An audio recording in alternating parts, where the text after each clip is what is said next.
So just a little background a bit about me. I'm a physician in this area. I'm a general surgeon. In my practice, I deal with a lot of complex infections, multi-drug resistant organisms, and basically I've been thinking about how we address this problem, which is increasingly a serious problem. But as far as this talk goes, the primary focus here is on, I guess, IP strategy around deploying a new product in the marketplace. To give you some background on me as an entrepreneur, I'm from the 80s generation. I'm a social entrepreneur, so I'm really focused on projects that improve our lot in life. As a physician, my interests really are in humanitarian type of activities, and both as a physician and just culturally from my era of growing up, was very influenced by the open source movement. And with that, I do have some kind of inkling or belief that information should be shared for the purposes of collaborating on projects that improve the world we live in. And probably that's something to kind of think about in kind of the story that I'm sharing today. As a physician, we often are very interested in discovering new things or coming up with new ideas and immediately rushing to publish them in the latest and greatest journal to share with our colleagues. And this may or may not be necessarily the right approach in a business. So, as with respect to what Mike had mentioned, I basically came up with a concept that I've been thinking about for some time as it relates to my clinical practice, and I happened to tell a larger company that I perceived to have a similar mission about what I was working on, only to discover their launch of a knockoff version of my product in mass retail about 6 months later.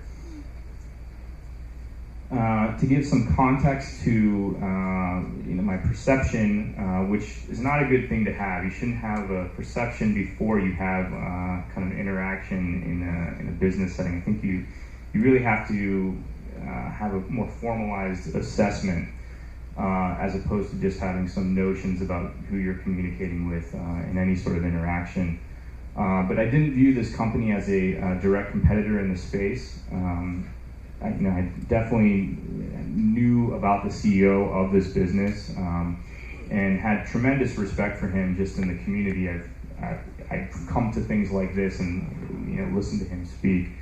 And specifically, I was very attracted to his ability to leverage local celebrity influence to establish products' credibility and merit. That's really what if he has a genius to him, that is his genius. And I think particularly in Los Angeles or in Southern California, where we have this celebrity community, I think it's something that, as a startup or an early stage business, if you can tap into that and it makes sense or is relevant to your business, it's absolutely something that you should be thinking about.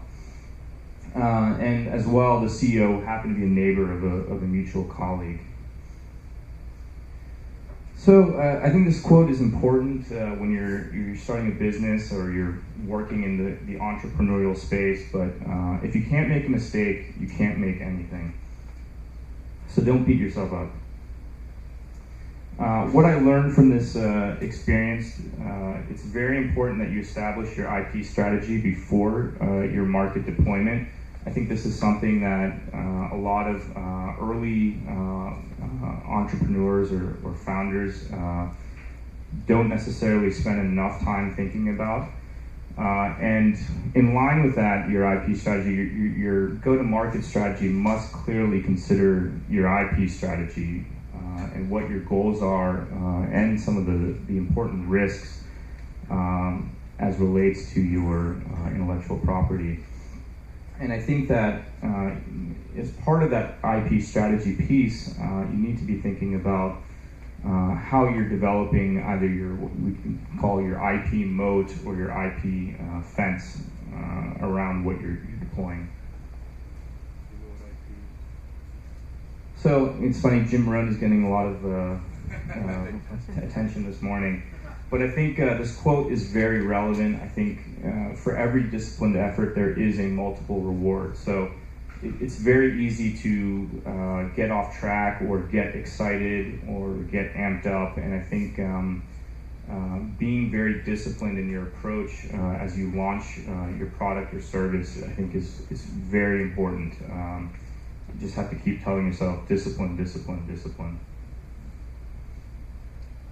As far as legal considerations in this kind of situation, I think it's also very important that you invest in good IP counsel from the start. And sometimes this is also an area where early stage businesses think they can sort of wing it. But really, if an idea is worth becoming a business, it's worth investing in a great lawyer to help you along the way. I don't know if there's any lawyers in the audience. One in the back, or two. So please contact these people after this talk. How much are they paying?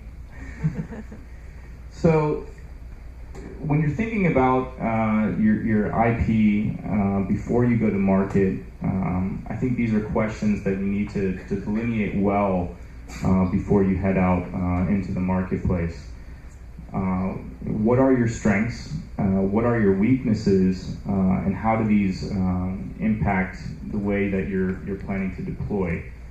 And also good to delineate or define well with both your internal team as well as your legal counsel is what are the levers at your disposal along the way before you enter the market. And there are a number of levers in every different situation, but it's very important to know I have these different ammunitions or arsenal in my pocket as we go into war. Something that I think is also something that should be considered, especially for early stage businesses, is the importance or relevance of staying below the radar while you're pursuing those early customers and critical mass. I think in our case, we just launched the store locator feature on our website, I think just in the last week or so. And I think this is important in terms of some of the mistakes I made with some of the people I was interacting with. I think this is something to think about as you're deploying in the market. So you have an idea, you have something that you want to offer the world. You basically are looking to disrupt the marketplace. And in the case of a knockoff, you're looking to interrupt what they've done. And to do that dually, I think it's really important that you focus on innovation and quality in what you're offering. And it's important to remember that you are the inventor. There can be a lot of noise. In my experience, there's been a lot of detractors. People said, "What you're doing, people have already done this before," but no one knows your product better than you. Also, I think it's important to be patient and think about what you're doing in a long-term format. Oftentimes, when you are innovating, the seeds of that innovation don't bear fruit for 5 years or more. These aren't quick kill type of projects. If you're looking for quick kills, this may not be the right space for you. Related to that, I think it's also very important that you focus on your customers, not on your competitors. So if you want to win, focus on who you're actually selling your product to, not the people who are out in the space as well. And I'll give you a quote from Jeff Bezos, who is the founder of a couple knockoff companies himself, that he humorously will say, Me Too companies have not done that well over time. So that's about all I have for you. Do you guys have any thoughts, inputs, or questions?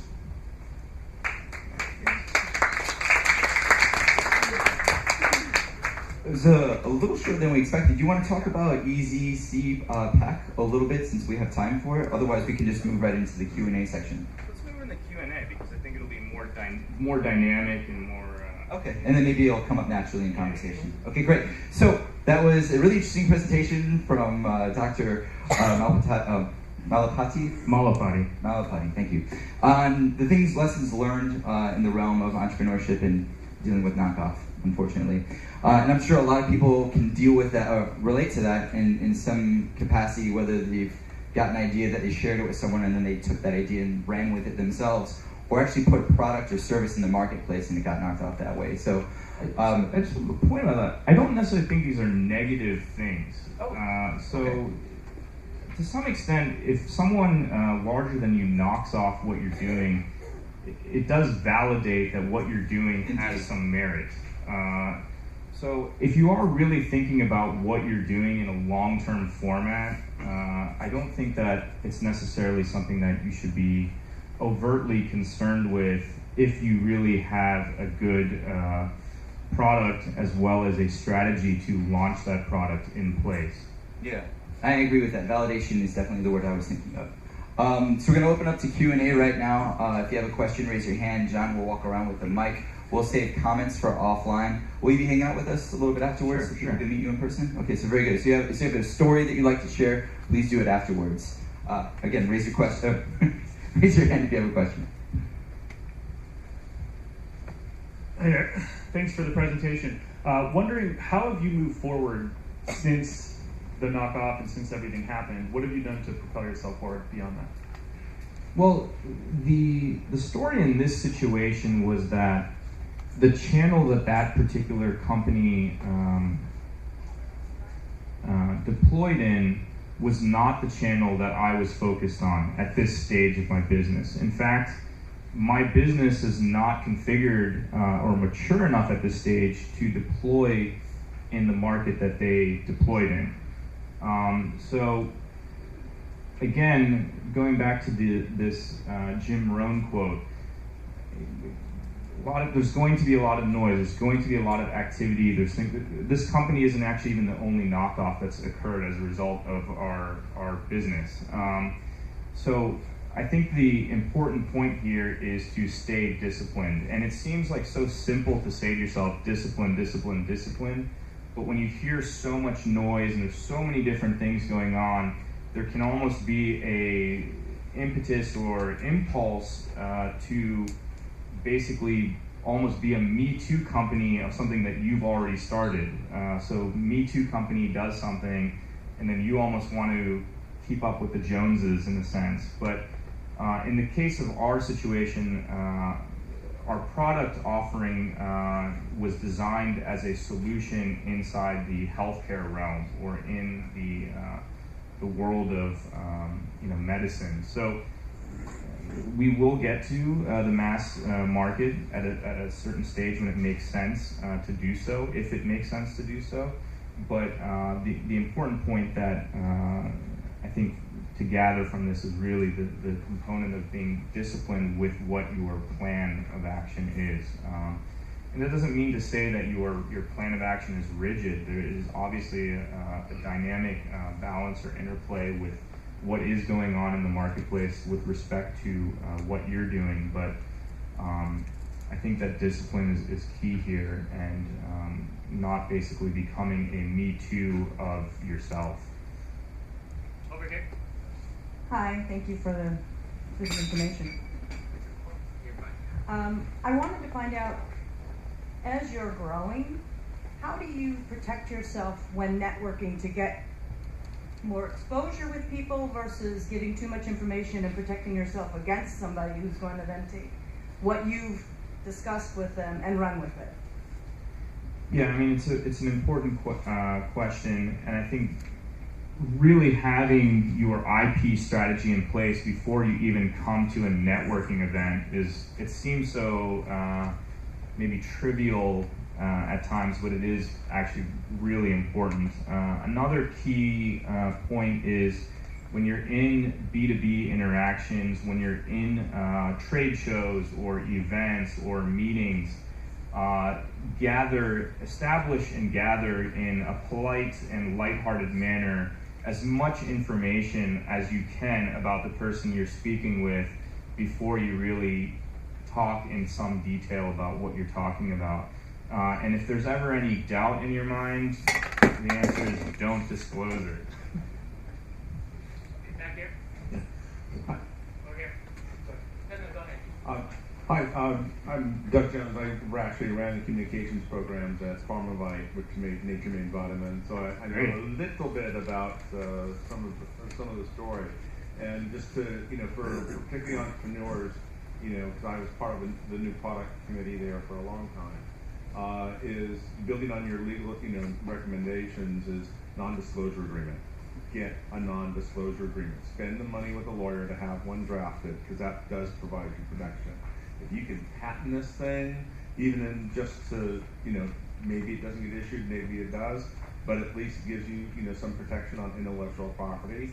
So that when the larger companies, do start smelling around, because, they'll at least, be maybe a little bit more careful. So non-disclosure agreements, I would agree with that on a basic level. It's a basic tool that is important to use.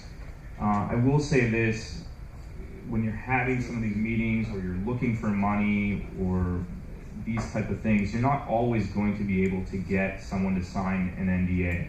And because of that, I think it is really important to define, these are the things that I can go to a meeting with and safely communicate in a manner that we're comfortable with where we are in the market. And I think sticking to that is important. But yeah, NDAs are a good tool. Do you have another comment on that? Yeah, I'll come up and talk to you later. Okay. Let's see over here. Hi, my name is Jake. So my first question is, are you selling B2B or are you selling to consumers? Both. Okay. And my second question is, you talked a lot about intellectual property, a lot about strategy. What are you actually doing with all this other noise, and it sounds like a busy space? What are you actually doing to set yourself apart and kind of leverage IP to be a viable or even better choice than competitors?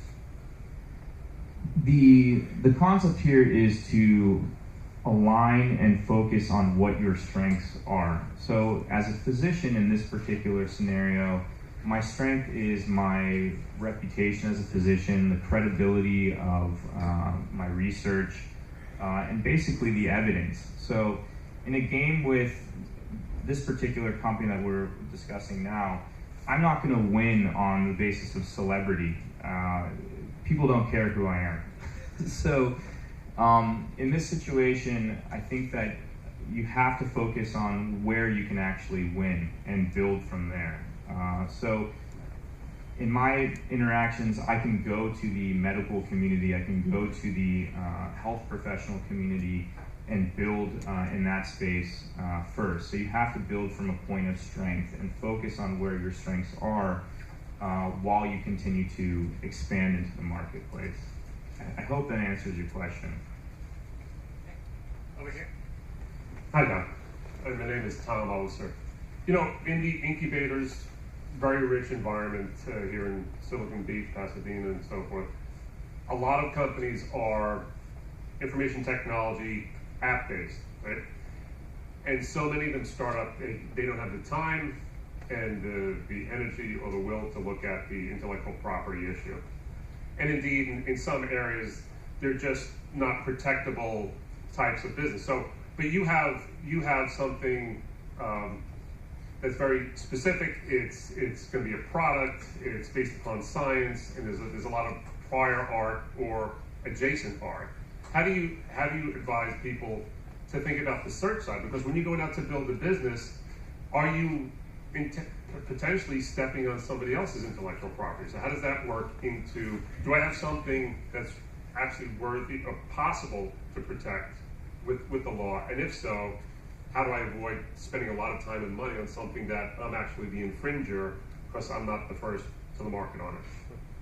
Yeah, and I think that goes back to doing your homework in a sense. You have to do your homework. You have to do your due diligence. And if you don't feel that this is important to do this due diligence and look at what already exists in the market, then you're doing yourself a potentially a grand disservice.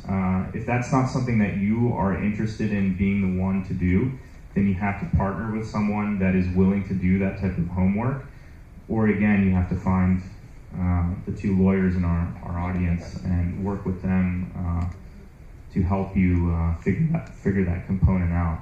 But often, I think, just going back to something I said before the talk, someone I was speaking in the audience, is that when we come up with these ideas, we have these thoughts about something that we think, oh, we want to do this, we want to share this with the world, it's going to be amazing.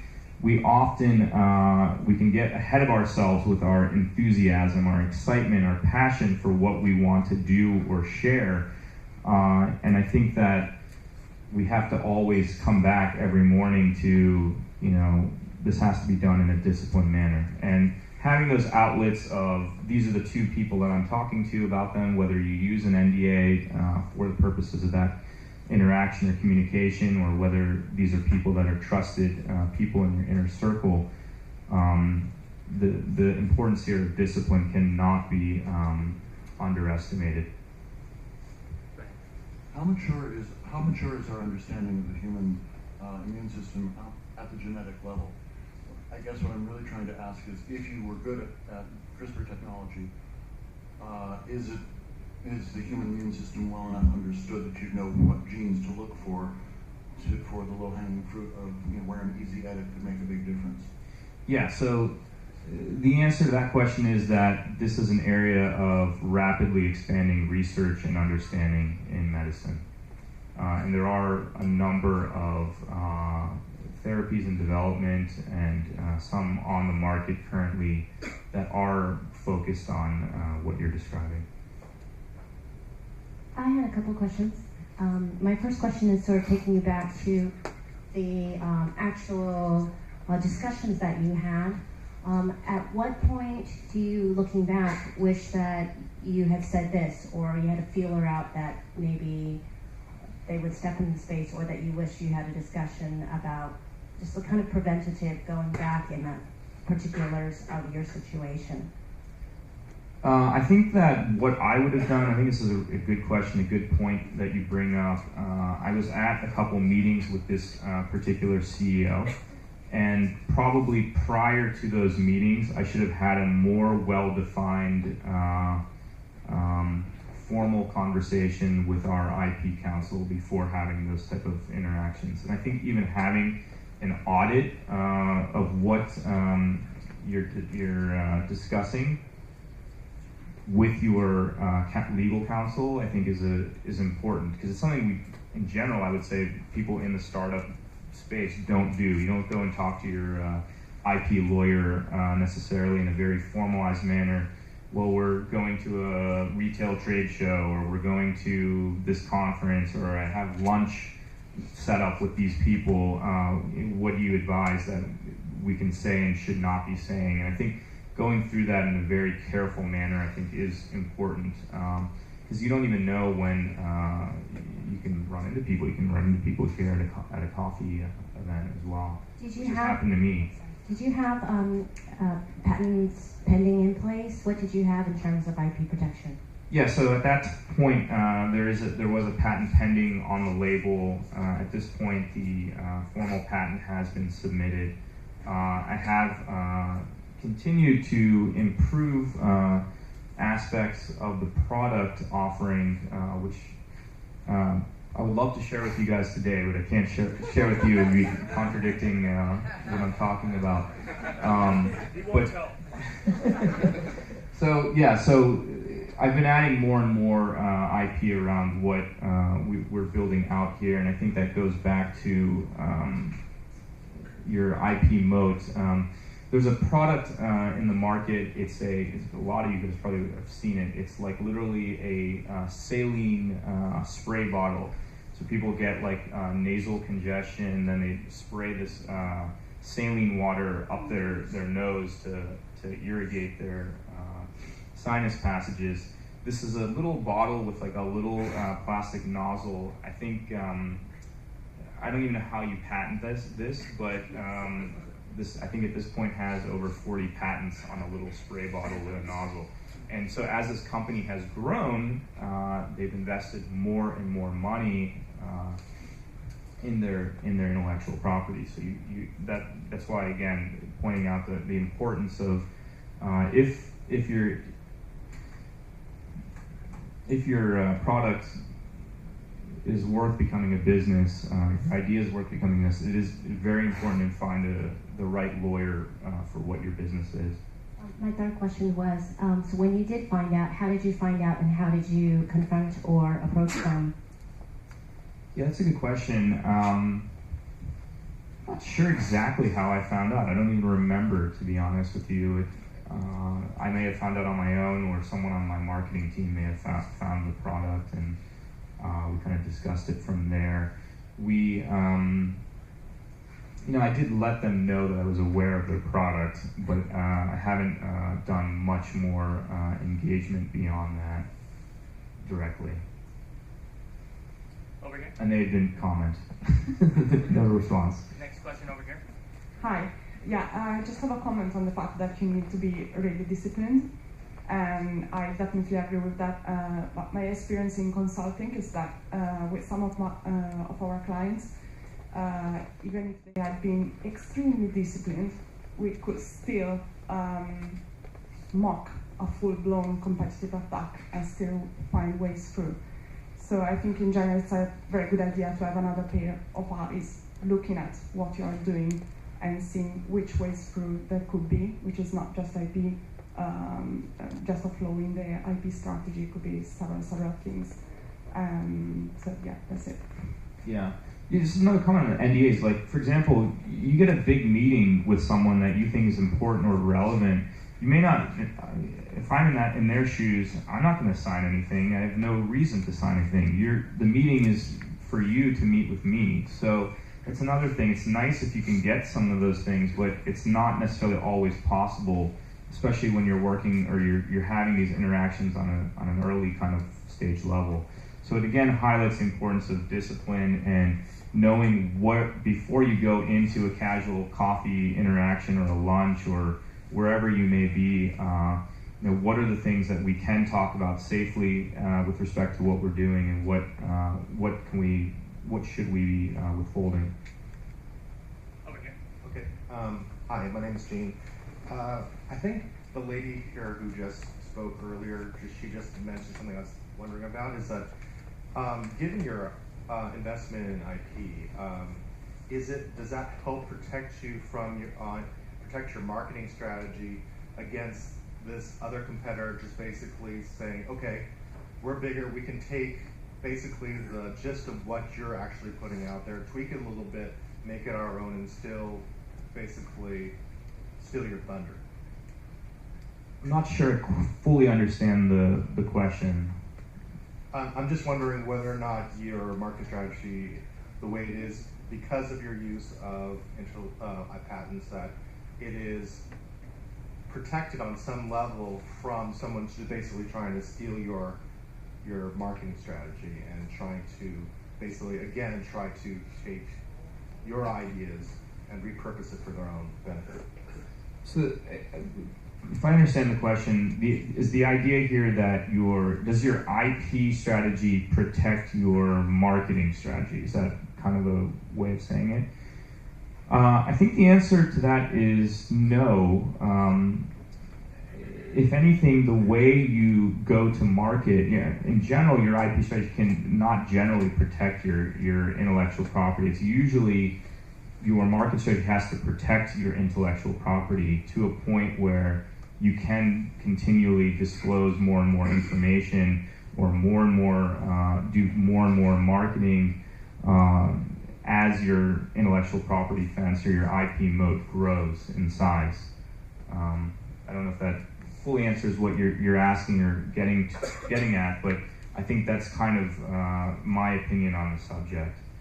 So the IP always has to lead marketing, not the other way around. Next question's over here. Can you talk about why you think that a person would not want to sign an NDA? I've actually had them given to me when I didn't see any reason for it, and I signed it because I wanted to be involved in the conversation. Was there a downside to that I'm not aware of? I don't think there's a downside for you to sign an NDA. I think oftentimes when, say, an angel or a VC firm is reviewing 100 different decks, they don't necessarily want to sign. Maybe you specifically want to talk to someone who may not have the level of interest at that stage to sign an NDA. And if they're not willing to sign an NDA, then I think you have to go back again to what can I share, what can I not share, what am I ready or prepared to disclose and not disclose. But I guess so why would they not? I guess to me that would be a red flag. We don't want to sign an NDA. What would be their reason for refusing to sign it? I think just generally lack of interest in signing it. Maybe potentially not sure what the opportunity is that they're signing to not disclose around. Got the next question. Given what you know today, how would you have presented the concept or your idea in a way that might have been more protectable? I think that I would have gone back to this. I wouldn't have had any sort of interactions with some of these people that I was talking to without having more kind of wherewithal about me. I think in this particular situation, with what our situation was, I would have just continued to stay below the radar.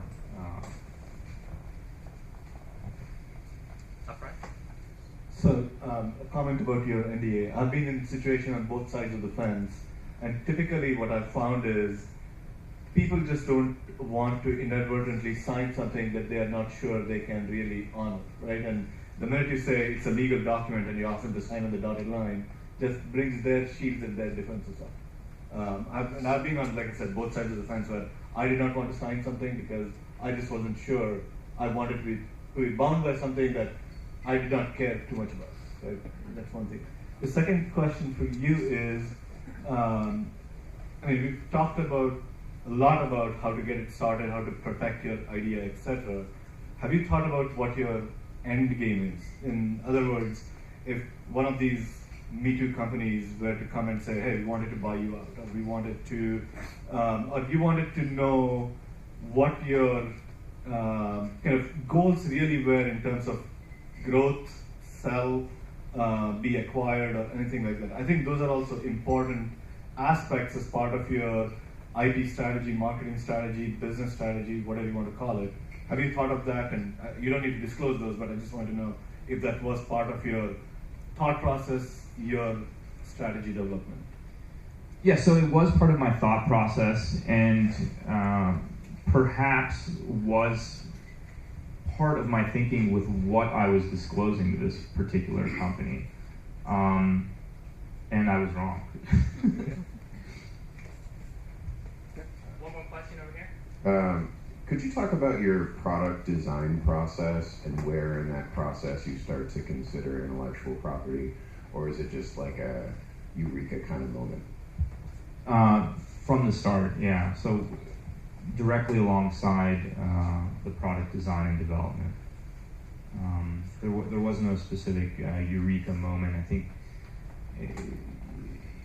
in generally most inventors, they come up with an idea or they have an idea and they have to think, well, how do I protect this first? Got time for one more question. It's just more of a comment. I'm not sure how familiar the folks here are with Score.org, but that's a really fantastic resource when you're needing to kind of bounce off your ideas with people who are, available to speak with you about a wide variety of subject areas and starting your business, who should be trustworthy because it's an affiliate of SBA. So it's a great resource for people who are looking to find community to further discuss your business and find a mentor. We're pointing, it's all free. Yeah. Quick question. Real quick. how much? It's one of the deterrents to do what you're talking about is the cost of IP fencing. So how much do you have to allocate in your raise and so forth to deal with the IP on call? Yeah, if you go to every business, are you on retainer? Are you paying by the hour to say, hey, I'm going to this lunch meeting with this CEO? You know, how much do you have to spend? At least in our situation, and I think each situation is different based on the actual product or service that you're offering. But in our situation, the number is about 20% of our total budget. Yeah.